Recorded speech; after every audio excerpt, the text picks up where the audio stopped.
Hi YouTube, welcome to Pagan Perspective. This is Megan, aka Spiritory. Today is Thursday and we are talking about past lives. So the question asker talked a lot about their personal experience and they were a little bit concerned about something that might have happened in a past life and kind of the repercussions that that could have on people today. And the question asker was concerned about this and what should they do, and also kind of what our take on past lives is. So I will try and touch on what I can. So for me, past lives are absolutely something. I am, a believer in that we have a soul that does not die, and we are reincarnated into new life forms and new bodies after we die, and it's all based on how we live our life in this life and what lessons that we learn. So my personal belief is that we have a set, our soul has a set of lessons that we need to learn in order to ascend. And once we have learned those, then we do ascend and we no longer need to take corporeal form.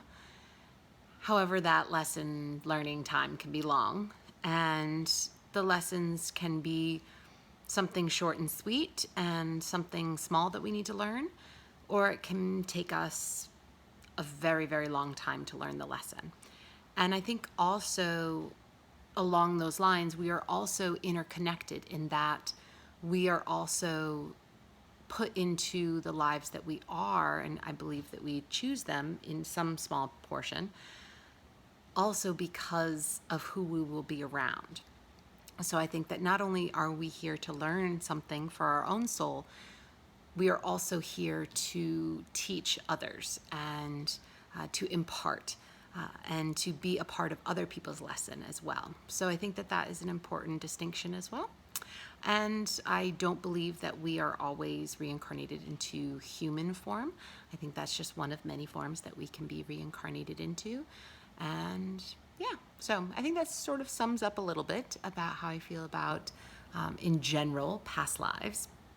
But as far as the question asker goes, this person stated that in a past life, they were a witch who put intent into their paintings and spell work into their paintings, including curses. And this question asker was concerned about those paintings still being around and cursing people. And so what I have to say about that is, first, putting curses into objects is old, very, very old. And there are plenty of cursed objects around. And I don't feel that, if you wanted to try and hunt it down, sure.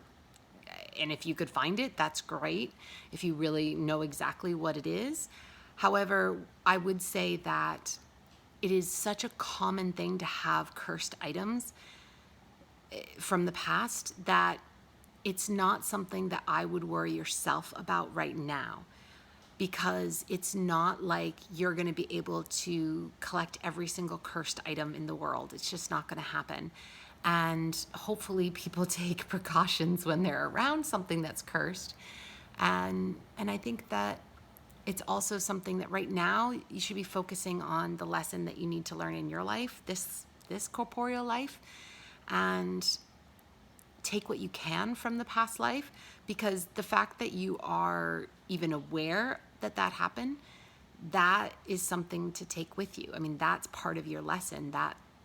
That's important information. And maybe you find that seeking out this painting is part of your mission. Absolutely. And it also could be that it's not, just the knowledge of that and making you be aware of that so that you don't put intent into any other objects. Maybe that's the purpose of it. So I would just do some soul searching on that and try and determine if finding this painting is really what you feel like you're being called to do, or if just the knowledge that it exists to keep you from doing that again, or to help show somebody else not to do that again, or something like that, might be the lesson there. So just look inside yourself. Only you can answer that question. I can't answer it for you. So you'll have to just kind of sit with it and figure out kind of where you are with that. As far as cursed objects go, especially from past lives, there are lots of cursed objects in the world, and so it's always good, especially if you're like in antique shops and things. Make sure that you're aware of energies.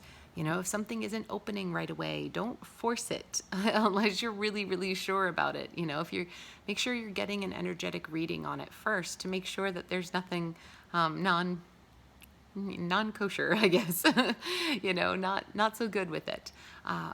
So, trust your gut.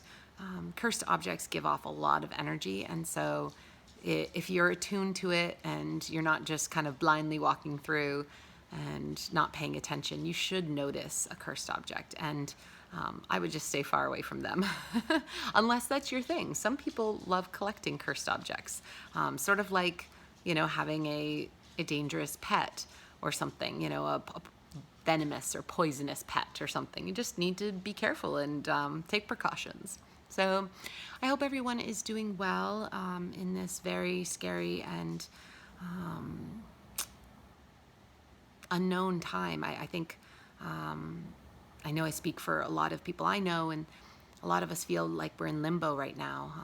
No clear answers and things, and probably won't have any for a while.